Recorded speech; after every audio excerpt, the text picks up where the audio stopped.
ସଫଳତା ସେତେବେଳେ ଆସେ ଯେତେବେଳେ ଆମର ସ୍ୱପ୍ନଗୁଡ଼ିକ ଆମର ବାହାନାଗୁଡ଼ିକୁ ଅଟକାଇ ଆଗକୁ ବଢ଼ିଯାଏ। ଜୀବନରେ ପ୍ରତ୍ୟେକ ଲୋକଙ୍କର କିଛି ନା କିଛି ସ୍ୱପ୍ନ ଥାଏ, କିନ୍ତୁ ସେହି ସ୍ୱପ୍ନକୁ ସାକାର କରିବା ପଥରେ ସବୁଠାରୁ ବଡ଼ ବାଧା ହେଉଛି ଆମେ ନିଜେ।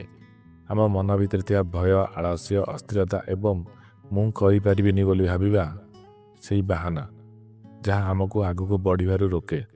ଅନେକ ସମୟରେ ଆମେ କହୁଛୁ ସମୟ ନାହିଁ, ସାଧନ ନାହିଁ, ପରିସ୍ଥିତି ଭଲ ନୁହେଁ, କିନ୍ତୁ ସତ ହେଉଛି ଯେଉଁମାନେ ସଫଳ ହୋଇଛନ୍ତି ସେମାନେ ବି ଏହିସବୁ ସମସ୍ୟା ମଧ୍ୟ ଦେଇ ଯାଇଛନ୍ତି।